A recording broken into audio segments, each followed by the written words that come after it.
The Precinct Omega weekly podcast is supported by Horizon Wars Zero Dark, sci-fi skirmish wargames in a fallen Earth. Visit Wargame Vault at wargamevault.com and search for Zero Dark.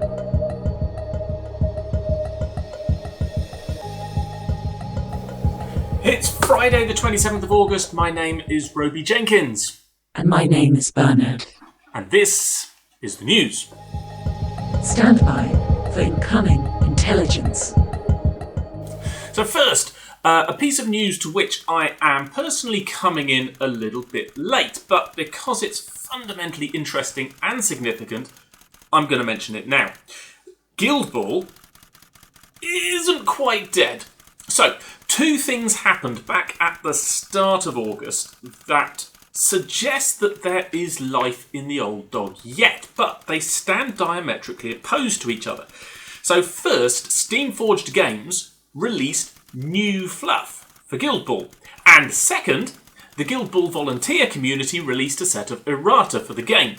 The details of these don't matter for the purposes of this podcast, and in any case, I wouldn't understand them. But we'll talk about why they are interesting and significant.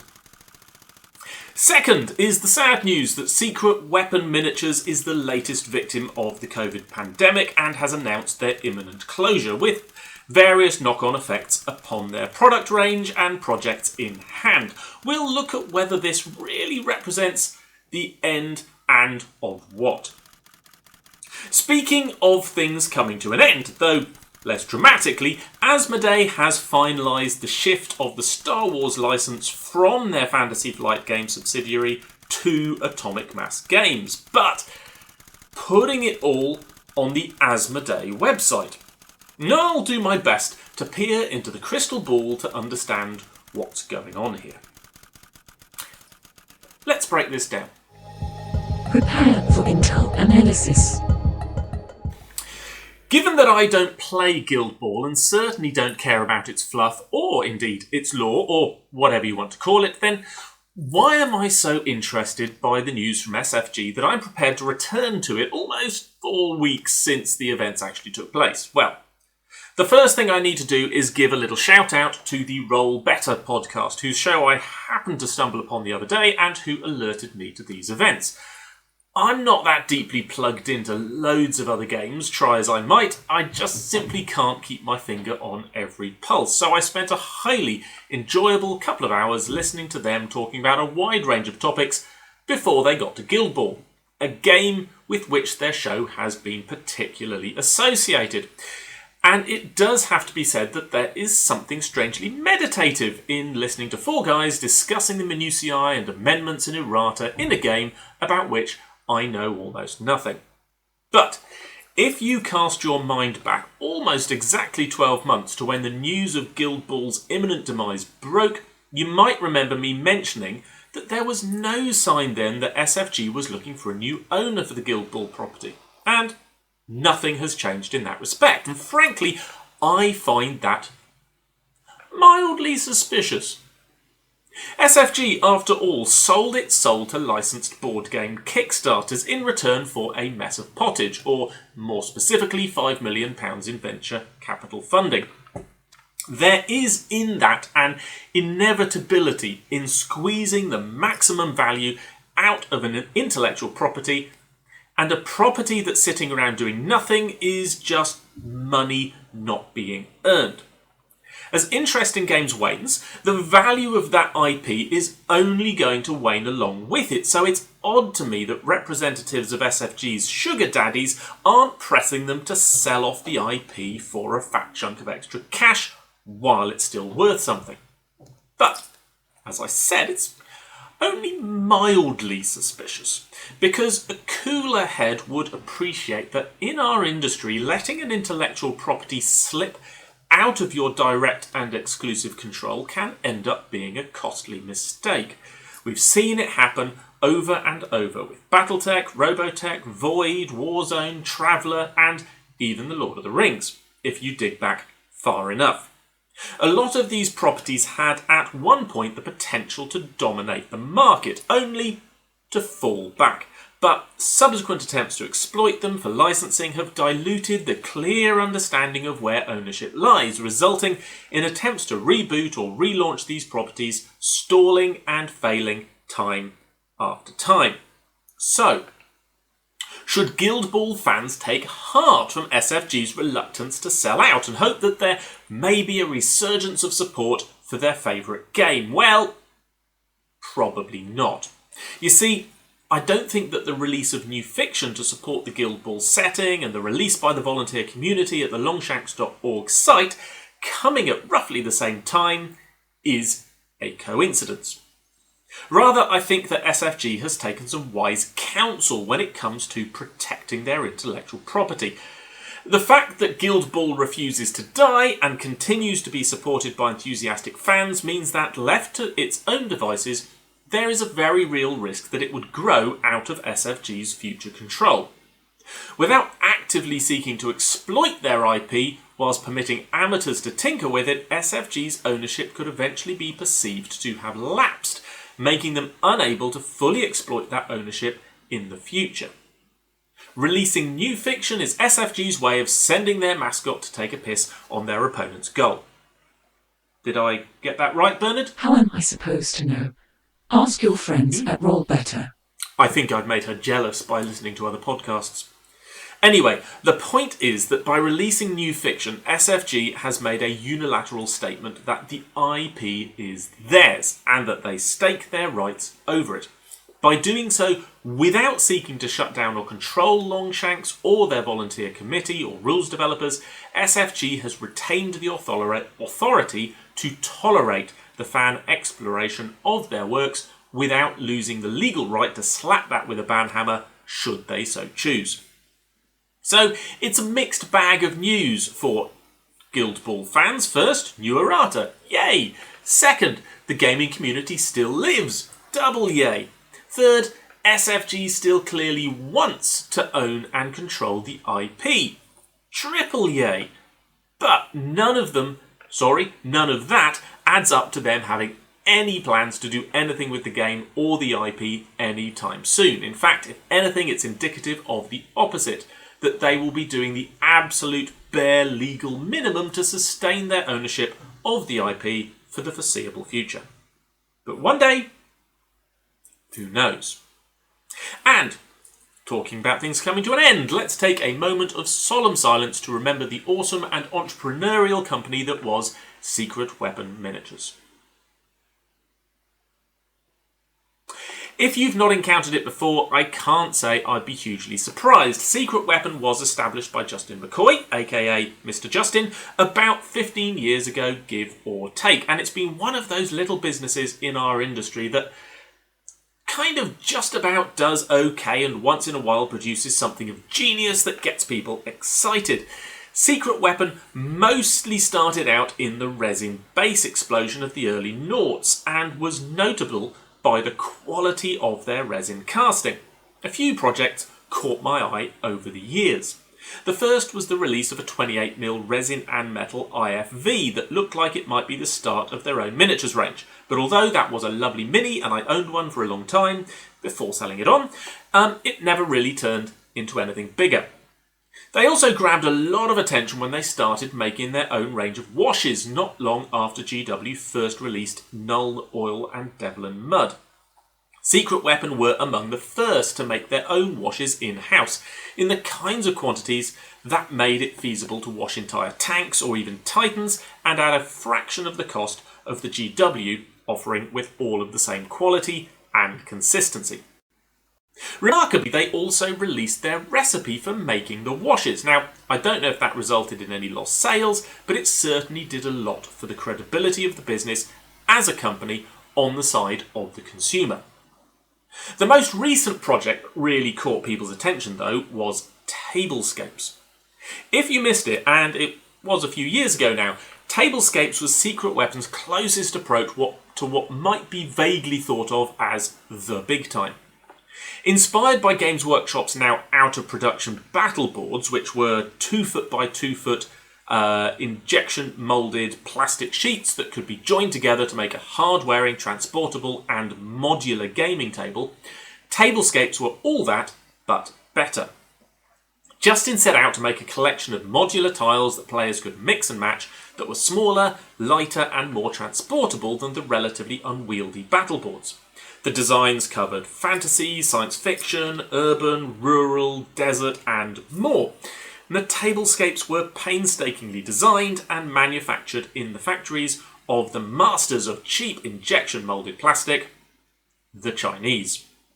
The Kickstarter successfully funded at over $300,000 and went into production smoothly and on schedule, and backers received their rewards fairly quickly. But then things went wrong. Precisely what went wrong depends on who you ask, but it boils down to Secret Weapon and their Chinese manufacturing partner having a fundamental disagreement over who owned the steel dies from which the modules were cast. This is far from the first time this has happened in our industry and others, and it is a common problem facing Western-based Kickstarters that seek to manufacture their goods in China. The lesson is simple. Do not make contractual agreements with people against whom you can exercise no meaningful legal restitution if things go wrong.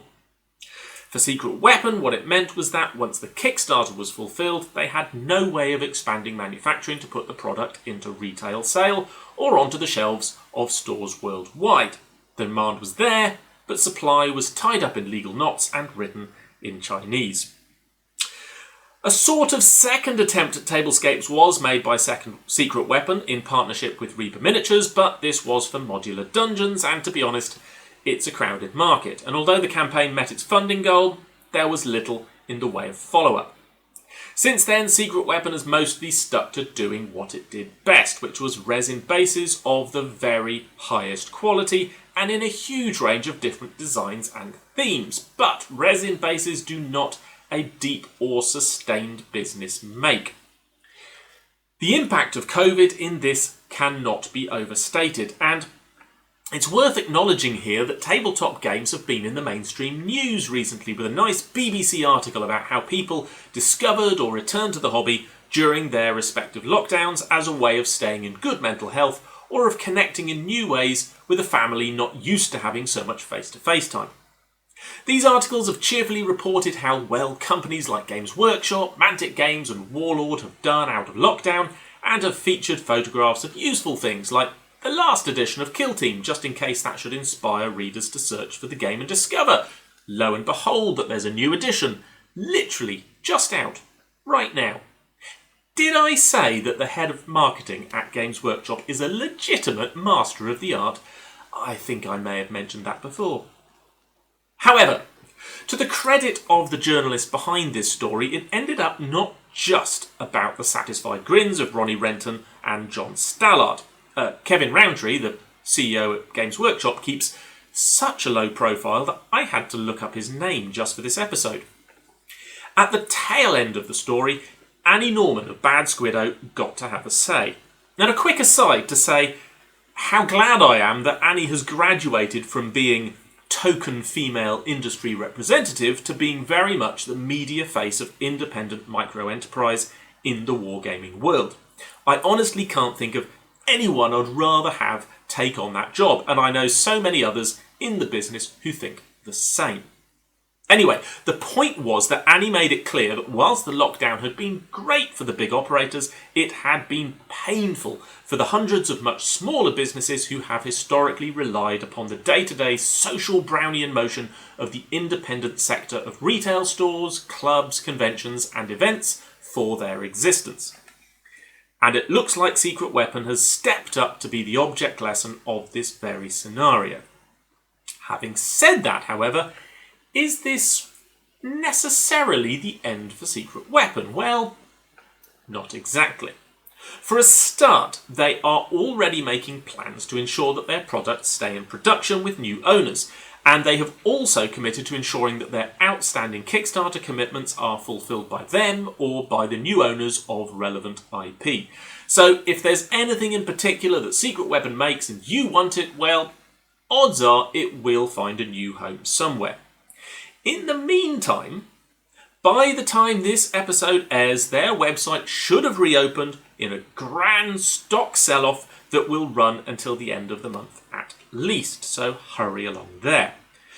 Which brings me to the last thing to think about when it comes to the end of Secret Weapon, because we've been here before. Several times, in fact. Why, not that long ago, I was reporting that Fenris Games, who we thought had died just before the first lockdown, had found themselves so buoyed up by the response to their closing down sale that they didn't close down. In fact, just this last week, I saw that they're releasing new anthro miniatures of dogs, badgers, and... Is that a polar bear with a sword? That is indeed a polar bear with a sword. Okay then.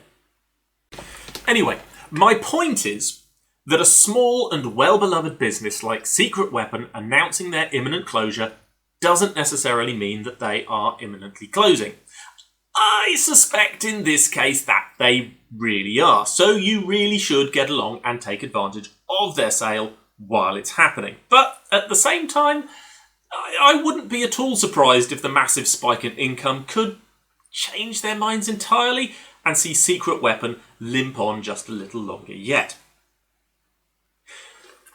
Star Wars Legion, to shift, is one of those games I've always wanted to like, yet I've never quite felt that I can, and there are a lot of reasons why that might be, but I think a big part of it is exemplified in the decision at Asmodee to rationalise their Disney IP licenses under the Asmodee website rather than shifting it from the FFG website to a new Atomic Mass Games website.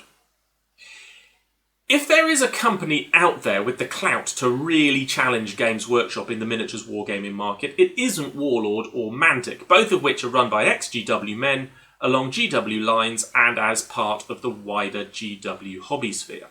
No. The real potential challenger right now is Asmodee. You see, Asmodee doesn't play by Games Workshop's rules. They don't care about emulating Games Workshop in order to muscle their way into the market. Rather, Asmodee operates like... well, it operates like any other company, in any other market.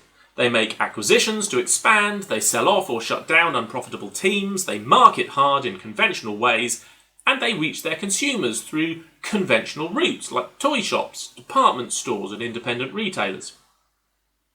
Games Workshop carved out its niche by playing a bit of a different game, which meant that they never had to compete in the same commercial milieu as Asmodee has. I've reported in the past regarding the relatively high-handed and shoddy way in which Fantasy Flight has treated its employees since its acquisition by Asmodee, but in retrospect, I think I made two mistakes. First, I laid too much blame at the foot of Fantasy Flight for decisions that were almost certainly imposed upon them by Asmodee. And second, I treated Asmodee as if it were a company like Games Workshop.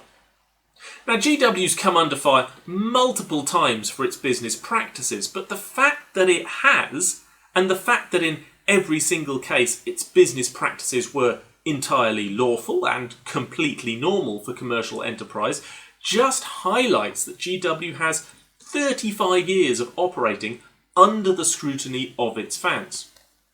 Asmodee just doesn't have that level of engagement, nor is it used to operating in that way. So whilst Atomic Mass continues to be a thing, it now seems to have been relegated to being a miniatures game development division for Asmodee, whilst Asmodee has taken entirely unto itself the responsibility for engagement with its customers in the miniatures wargaming market. This makes me wonder how long it will be before Fantasy Flight goes the same way, relegated in status from wholly owned subsidiary to hobby board game development team. This makes a certain amount of commercial sense. No longer will customers continue to pay a lot of attention to who's in AMG or FFG. Instead, all roads will lead to Asmodee, but at the same time, I wonder if Asmodee is aware of what they're taking on. The fans of Star Wars Legion are very much the same people who play or who have played Games Workshop games. They have certain expectations. And Asmodee is going to have to start engaging with them at that point if they want to keep marketing into the chunk of the market in which GW has built its considerable and very comfortable nest. It'll be interesting to see how Asmodee progresses in their use and exploitation of both the Star Wars license and their entrance into miniatures wargames. Intelligence logged. Analysis confirmed. Applying data. I'm about 18 months into running Precinct Omega as a full-time venture, and I find myself forced to ask myself how I move forward. The experience of companies like Steamforged Games, Secret Weapon, and yes, even Asmodee bring me face to face with some difficult truths. I can keep pouring time and money into developing games that are as good as I can make them, but I have ambitions for this business that go beyond me sitting at a laptop, throwing words out into the universe and hoping that someone will pay for the questionable privilege of reading them. I want this to be a business that provides a route to market for innovative and imaginative new products and services. I want to help more people than just me scratch a living from our niche of a hobby. But doing this seems to require compromises I don't feel ready to make. Would I take venture capital if it were offered to me? It's easy to take the ethical high road when no one is offering to buy my soul, but I'm pretty confident the answer is it depends who's doing the offering. And funnily enough, you might think that it should depend on what they want in return for the money, but although that does matter, it matters less than the person on the other end of the transaction.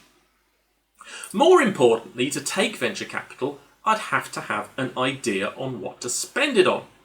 Venture capitalists don't have to look for investment opportunities. Those opportunities tend to come to them, with plans and proposals and grand visions for a spectacular return on their investment. I, meanwhile, don't have that. Secret Weapon had a plan for growth, and they turned to crowdfunding. I've talked about this and my reservations multiple times, so I won't rehash that here. Suffice to say that Justin took the Wile E. Coyote approach, in which he was constantly coming up with innovative schemes to help push Secret Weapon miniatures past the barrier from micro-enterprise into small business and beyond.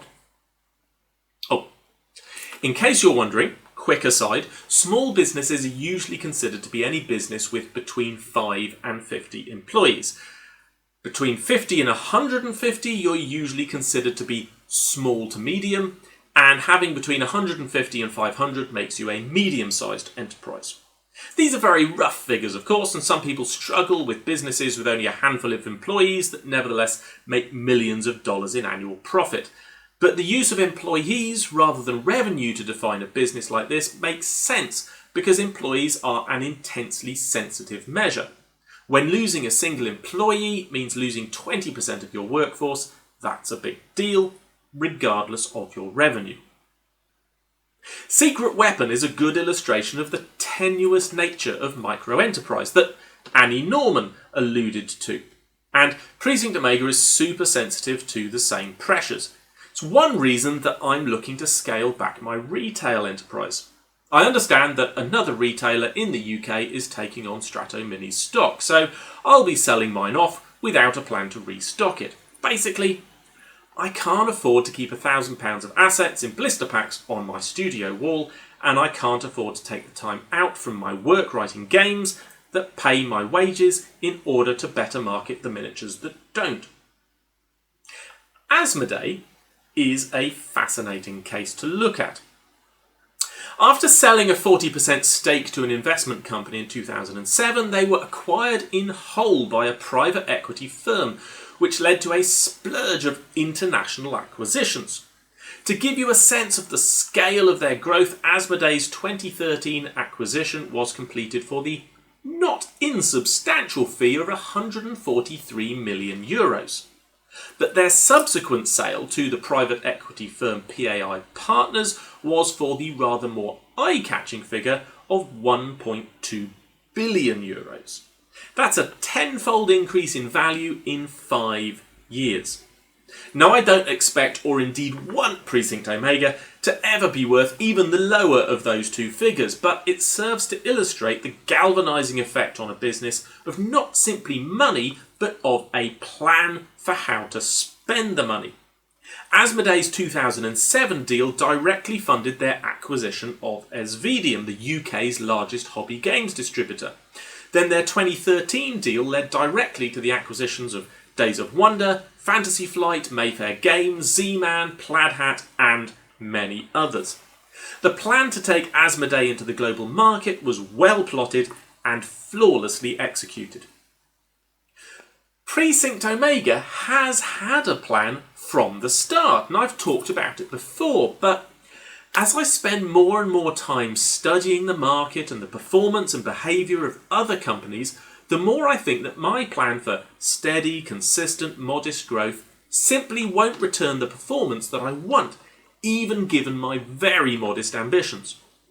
If I want Precinct Omega to achieve the breakthrough success for its games that I imagine for it, and for me, I need a more ambitious plan. I'm always highly suspicious of trite motivational sayings. I'm sure you've heard it said that you should shoot for the moon because even if you miss, you'll land among the stars. But the stars are cold and dead and airless, and you will die there. I've already chronicled multiple moonshots that ultimately ended in metaphorical death. I have plans for Precinct Omega and for Horizon Wars, and I want to see them come to fruition for those people who've already bought into the project to one extent or another. But I can't afford to be timid when it comes to advancing those plans. Over the next 6 to 12 months then, I need to begin actively making things happen. I need a better plan. But I'm not sure what it should be. Answers on a postcard, please. Precognitive function online. Logic engine online. Stand by for predictions. Now, I had to kind of bite my tongue on a few things as I recorded this week's podcast because not long ago I got to chat with the owner of Nordic Weasel Games and author of 3 Parsecs from Home, Ivan Sorensen. We talked about his path into game design, which was a lot more like mine than our previous interviewees who cut their teeth at Games Workshop, and also about his approach to games and mechanics, which are entirely unlike mine. Now, I had a great time learning from him, and some of what he had to say is actually directly relevant to my philosophising in this episode. So please, come back next week and check that out. Thank you for listening to this episode of the Precinct Omega podcast. These people that are appearing on your screen right now are my brilliant Defence Mech patrons, and it is thanks to them and all the other patrons on the Precinct Omega Patreon that this podcast exists. Please, if you've enjoyed this episode, do consider going along and supporting the Patreon from just £1 a month. Everything helps and means that I can keep making these podcasts for your amusement, interest and entertainment.